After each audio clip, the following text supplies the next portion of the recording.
Hello and welcome to All About the Ancient World. Our channel is dedicated to promoting the voices of early career researchers in studies of the ancient world. This presentation is on tracing Roman-Palmyrene identity in the 2nd century CE, Male Agrippa and the Temple of Baalshamin. It is presented by Kimiko Adler. Kimiko Adler is a first-year PhD student in the Department of Classics at NYU. She received her BA in Classical Studies and Government from Claremont McKenna College in 2023, writing her thesis on Roman literary representations of Jews and cult of Isis devotees during the imperial period.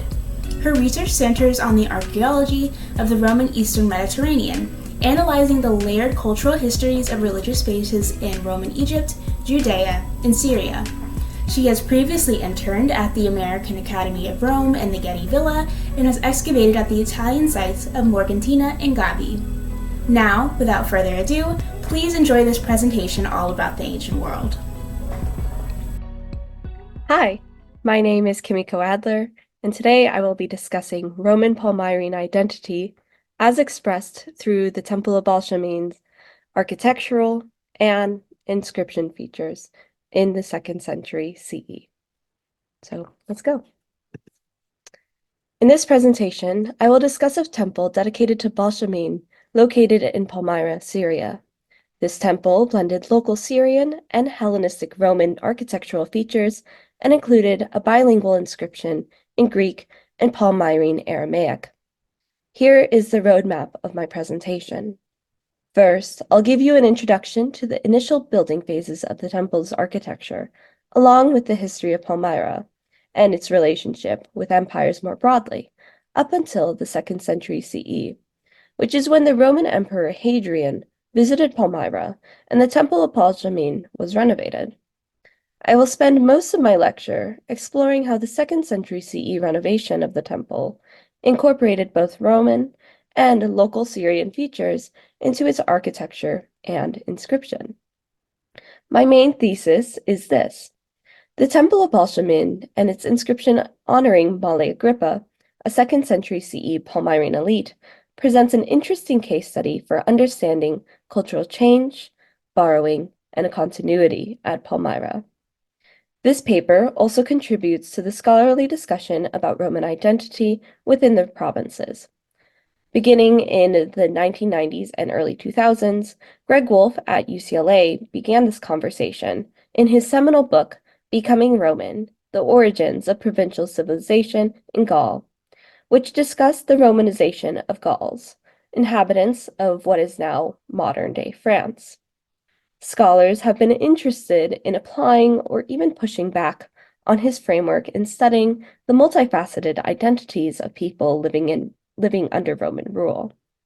More broadly, and taking a step back from Palmyra for just a second, it is important to recognize how vast the Roman Empire was, stretching from Mesopotamia to Britain at its height. With such an extensive empire, the people who came under Roman control had histories, cultures, and traditions of their own, which often was translated into local architecture, being blended with Roman or Greek architectural styles.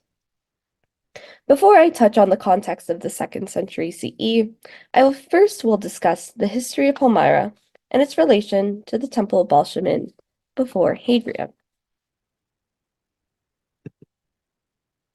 Palmyra was a city located in modern-day Syria at the crossroads between the Mediterranean and Central and East Asian trade routes. Palmyra's location is key to its flourishment in antiquity. In the Syrian desert, Palmyra was a hub for trade because it was located along trade routes that linked the Roman Empire with Persia, India, and China. Many Palmyrenes, therefore, grew wealthy due to their strategic trade position and enhanced their cities with structures, like the Temple of Baalshamin, for example, that often incorporated their own Palmyrene style with those from other cultures, such as from Egypt, Greece, and Rome. Palmyra was a city that already existed before it had come under Roman control. The city dates back to at least the 2nd millennium BCE, although there is not much archaeological evidence before the Hellenistic period. It grew in prominence during the Hellenistic period which is around 323 BCE to 31 BCE under the Seleucid dynasty. Palmyra's integral role in ancient trade routes and its strategic position at the end of the Roman Empire were incentives for the Romans wanting to control Palmyra, with Palmyra ultimately being incorporated into the Roman Empire in the 1st century CE. So I've tossed the name around Baalshamin a couple of times, but who actually is this god? On the image on the slide, Baalshamin is the center figure. Baalshamin is one of 2 supreme gods worshipped at Palmyra, with the other supreme god being Baal. Baalshamin is quite old. Worship of him originally appears in the 10th century BCE, where Baalshamin is worshipped as the god of rain and prosperity. Being a god of rain and the sky, Baalshamin was associated with the Greek god Zeus and the Roman god Jupiter. So, what does his worship look like at Palmyra? The temple dedicated to Baalshamin is located in the northern part of the city center. Although it is not necessarily on the main street, it's not too far off.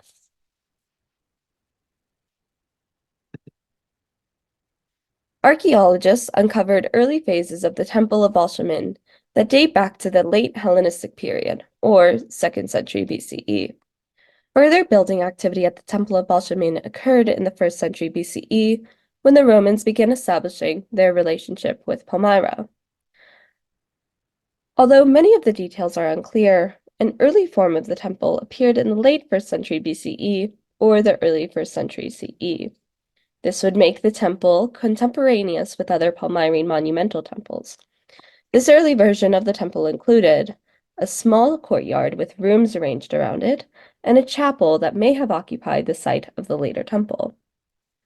And this maps on to Roman interaction with Palmyra. In 64 BCE, after conquering the Seleucid Empire, Pompey left Palmyra independent when establishing the province of Syria, and the city remained independent until the reign of Tiberius. Between 11 and 17 CE, the Romans defined the Regio Palmyrena, the borders of Palmyrene territory, and incorporated Palmyra into their empire. Later on, in the second half of the 1st century, the Romans linked Palmyra with other provincial cities by building roads, including to Sura on the Euphrates River. This early version of the temple had already incorporated aspects of other cultures into the temple sanctuary's architecture, particularly in the temple's courtyard, a publicly accessible part of the temple. For example, on the northern portico of the temple courtyard and the northern hall of the temple, there is a feast hall which includes steeped benches along the sides. These features were called Nabatean feast halls, called theatra. Then, for the feature 2, we go to the columns. What we see here on this slide is an example of a Ptolemaic Egyptian column capital. The capital of the columns in the sanctuary's west portico takes inspiration from Egypt and Ptolemaic architecture. It retains the basic shape of a Corinthian or a Greco-Roman style column, but there's a new twist.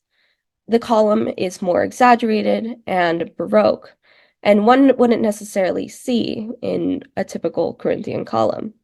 The curves are exaggerated with stemmed leaves, and these decorative features come from a Ptolemaic influence, in contrast to examples of columns in the same courtyard. These Ptolemaic columns are strange in comparison to the capitals that we were just discussing, which are Hellenistic Corinthian column capitals. The only notable feature of these column capitals is their rigidity.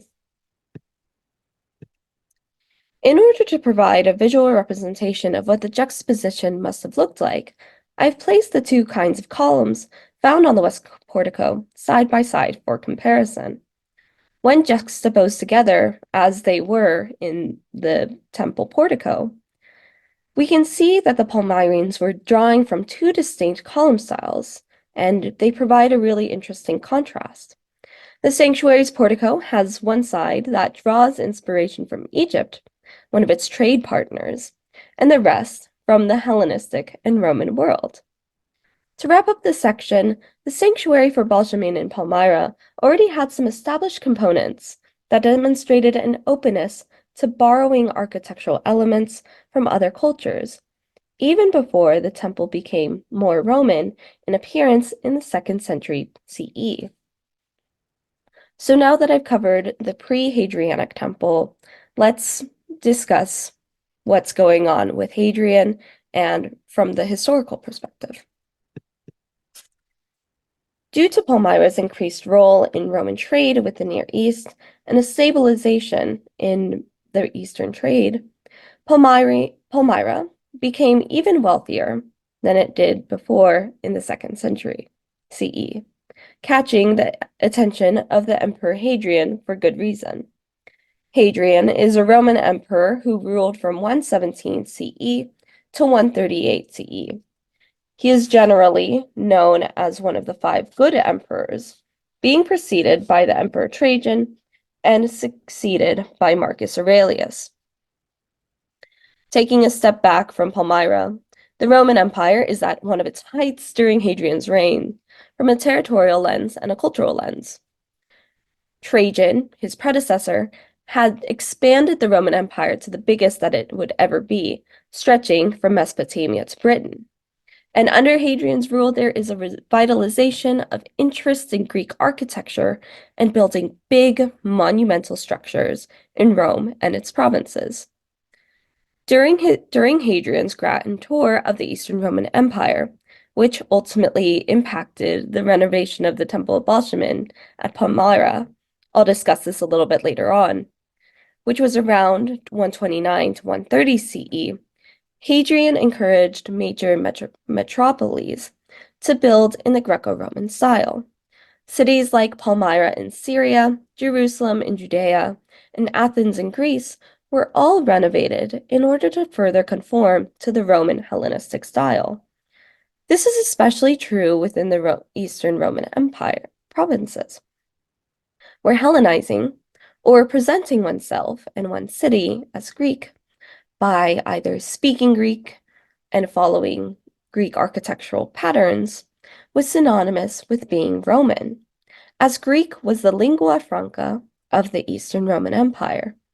From a pragmatic perspective, having Greek be the lingua franca means that administrative affairs were often conducted in Greek, and members of the educated elite could speak Greek. Like many other cities in the Roman Empire, Palmyra experienced a building boom during Hadrian's reign, particularly in preparation for his visit to the city in 129-130 CE. Most of the buildings that we had in Palmyra were from the series of monumentalization in preparation for Hadrian. I put this timeline in order to emphasize that this temple had already stood for a long time before its major renovations in 129-130 CE. This temple had witnessed 2 empires controlling Palmyra. First, the Seleucid Empire, and then the Roman Empire. The renovations of the temple that we're primarily discussing in the 2nd century CE occurred around 300 to 400 years later than the initial temple was originally built. Roman temple building informed the Temple of Baalshamin in the 131 renovation. The structure of the temple is rectangular in shape and has Corinthian columns on its exterior. It is a tetrastyle, prostyle, or 4-columned temple. This is a standard form within Roman temple building. This basic arrangement is best known in Italian temples like the Temple of Jupiter Optimus Maximus in Rome. It is interesting that the outside of the temple of the Naos was the part of the sanctuary that displayed the most Greco-Roman characteristics. Although anyone could gaze at the outside of the Naos, the inside of the Naos typically held the cult relief of this deity worshipped at the temple and was typically restricted to priests. Even the Greco-Roman temple stands out from its sanctuary surroundings, embellished in Syrian and Egyptian detailings. Yet, upon deeper inspection, many of the details within and around the temple itself, there are recognizable differences that distinguish the Temple of Baalshamin from traditional Roman temples. So let's move on to some of the deviations and incorporations of local Syrian identity into the complex. The biggest way in which the Temple of Baalshamin deviated from the standard Roman style is its lack of podium. It lacks the tall podium typical of Roman temples. Instead, there is only a shallow step that separates it from the floor level of the courtyard in the front. Then, let's move on to another difference. The flat roof. The Temple of Baalshamin incorporates Syrian style into its architecture, notably with its flat roof. Typically, a Greco-Roman temple would have a roof with a triangular pediment. The roof would have been something you definitely would not have wanted to climb. Whereas at the Temple of Baalshamin and at other Palmyrene sanctuaries, such as the Temple of Bel, what we see is a flat roof. The flat roof is coming from the Babylonian tradition, where priests would have conducted rituals on top of the roof. This is particularly interesting in the context of a sanctuary dedicated to a sky god, like Baalshamin. Another decorative scheme that is coming from Syrian tradition is the merlons. And merlons are stone slabs shaped like stepped triangles. Archaeologists think that they would have decorated the roof of the Temple of Baalshamin. Within the stepped triangle shape, these merlons include acanthus-like decorations, including spirals. There seems to be a local connection in conjunction with these merlons, as the merlons on the Temple of Nebu and the Temple of Bel at Palmyra also had decorations similar to this as well. Taken together, the sanctuary of Baalshamin in 131 CE seemed to integrate Greco-Roman architectural tradition, but in a Palmyrene fashion. The Naos, the sacred space of the sanctuary, followed a temple building style found in other provinces of the Roman Empire. However, upon closer examination, the temple's details within the structure suggest a deeper connection with Syrian identity. Within the Naos, there are traditional and en vogue Syrian elements, like the Naos and the Baroque entablature in the merlons. The architecture of the Temple of Baalshamin suggests a complex cultural understanding of Palmyrene identity, likening themselves or situating themselves within the Greco-Roman style, while also adding in more subtle details that clue into Palmyrene and Syrian pride. The architectural elements become more interesting when put into conversation with the temple's inscription, honoring the Palmyrene citizen and benefactor of the Temple of Baalshamin's renovation, Male Agrippa. At Palmyra, we're dealing with a multilingual community, where Greek and Palmyrene Aramaic are the two primary languages being spoken and written. Dealing with a bilingual or multilingual community in the Roman Empire is quite common. What is peculiar about Palmyra is that Palmyrene Aramaic was used in contexts one would typically think that Greek would be used in, such as in their civic institutions. The bilingual inscription at the Temple of Baalshamin provides a perspective about Palmyrene society more broadly. The Temple of Baalshamin inscription was not unique in its use of bilingualism. Palmyrene Aramaic and Greek bilingual inscriptions were everywhere in Palmyra. The Greek inscriptions probably would have been able to be read by Greek-educated elite and also by visitors, whereas the Palmyrene Aramaic inscriptions would have possibly been more accessible to local populations. So, what are the main highlights of the inscription? What can we get from this? First, let me read the actual inscription to you. The Senate and the people have made this statue to Male Agrippa, son of Yarhai, son of Lishmrai, who, being secretary for a second time when the divine Hadrian came here, gave oil to the citizens and to the troops and the strangers that came with him, taking care of their encampment. And he built the temple, the vestibule, and the entire decoration at his own expense to Baalshamin and Duralun. So the first highlight is that Male Agrippa's financial donation was to build the temple to Baalshamin. He also gave oil to the citizens, troops, and the strangers. And this was happening during Hadrian's reign. Scholars even think that this means that Male Agrippa financially sponsored Hadrian's visit to Palmyra. However, the most interesting parts are what we cannot necessarily see in the English translation. This is a bilingual inscription, and they don't exactly say the same thing. So let's move on to the differences between the two inscriptions. Difference 1. The first difference pertains to Male Agrippa's name, or how he is representing himself to the various communities reading this inscription at Palmyra. In the Greek inscription on the left, Male's Roman name, Agrippa, appears, but it does not appear in the Palmyrene inscription. Rather, how the Palmyrene Aramaic inscription identifies Male is by another of his ancestors, Liasms, as we see highlighted in red. The second difference pertains to which god the temple is actually dedicated to.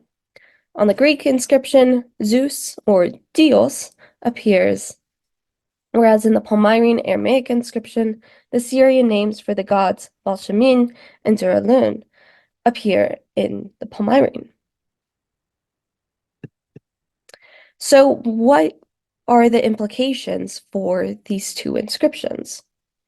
These inscriptions could possibly be read for different audiences, or using their languages in order to signal differences in meaning.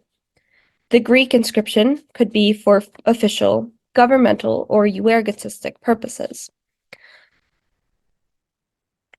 Whereas for the Palmyrene inscription, it was most likely meant to be read by locals, and as one scholar suggests, that Palmyrene Aramaic was the language of kinship and religious piety within Palmyra. Whereas the Palmyrene inscription would have struck a more religious tone, the Greek would have served a more political, outwardly focused. The people who could have read the Greek inscription would have most likely been the educated elite or visitors to the city, like the Emperor Hadrian in very special circumstances, or merchants stopping in Palmyra before continuing on their journey. Greek institutions seem to be at the forefront of the Greek inscription. The first two words of the inscription are he boule, the council, and ho demos, the people. Institutions that originally appeared in Palmyrene inscriptions in 74 CE, a time when Palmyra was already under the Roman influence. The presence of a boule at Palmyra seems to indicate that Palmyra was following a Greek political model, though there is scholarly disagreement about the Greekness of Palmyra's institutional systems. Yet, even if Palmyrene's council may just be camouflaging as a boule, the Palmyrenes were still making efforts to recognize Greek institutions and define themselves accordingly.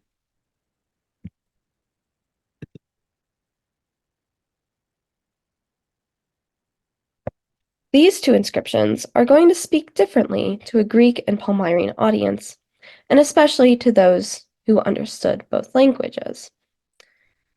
There is a layered meaning, although the inscriptions are not necessarily at odds with each other, but they're more so complementary. Both inscriptions seem to be representing Male as a virtuous and elite man giving back to his local community. The inscriptions simply just have different cultural cues. In the Palmyrene inscription, Male does this by stating his ancestral lineage. In the Greek inscription, his name Agrippa and his position as a grammateus, or as an official clerk, distinguishes him as a member of the Palmyrene elite. So, what does this actually mean for Romanization at Palmyra? These two inscriptions are going to speak differently to a Greek and Palmyrene audience, and especially to those who understand both languages. The inscriptions suggest layered meanings that are not necessarily at odds with each other, but more so are complementary. Both inscriptions seem to be representing Male as a virtuous and elite man, giving back to his local community. The inscriptions are just simply using different cultural cues in order to express this. In the Palmyrene inscription, Male does this by expressing his ancestral lineage, whereas in the Greek inscription, his name Agrippa and his position as a grammateus, or as an official clerk, distinguishes him as a member of the Palmyrene elite. So what does this actually mean for Romanization at Palmyra? The Temple of Baalshamin and its accompanying inscription from Male Agrippa show the difficulties of trying to map cultural change within Palmyra, which is why I exactly have been avoiding using the term Romanization during my presentation. Just to remind us of what the term Romanization means. Romanization means the phenomenon of trying to describe the process that provincial elites used in order to become assimilated as Romans in custom, dress, and language. Here, however, the term Romanization seems not to accurately reflect the multicultural space the Palmyrenes have created at the Temple of Baalshamin.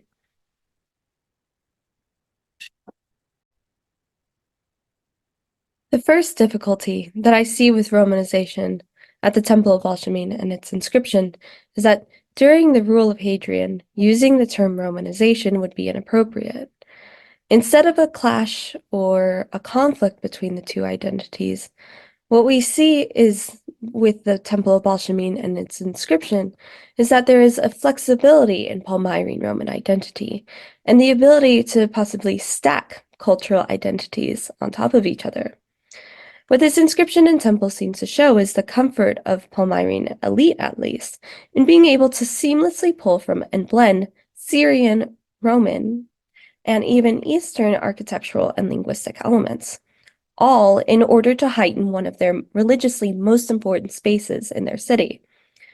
There is also a second difficulty that I see. Another problem with trying to squeeze the Temple of Baalshamin into the framework of Romanization is considering Male Agrippa's possible intentions with this temple. From the evidence that we have, or at least used to have, like the inscription and the temple itself, it seems that the Palmyrene goal, or Male Agrippa's goal at least, may not necessarily have been to fully assimilate into the Hellenized or Romanized architectural and linguistic world. Male Agrippa most likely had the potential to make a carbon copy of a Roman temple or of a Greek inscription, but he didn't. Here, Male Agrippa seems to be actively embracing and leaning into his identity as a Palmyrene, and not letting the Roman presence erase the local Syrian traditional elements. Thank you very much, and I want to thank All About the Ancient World for allowing me to present my research on Palmyra.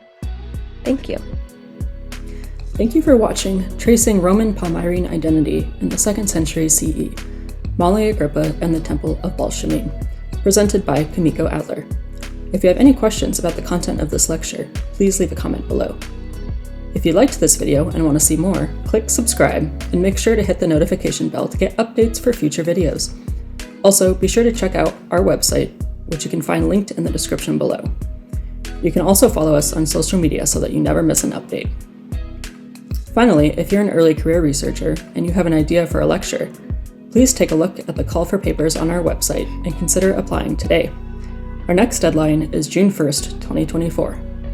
We hope you enjoyed learning all about the ancient world, and we'll see you in the next video.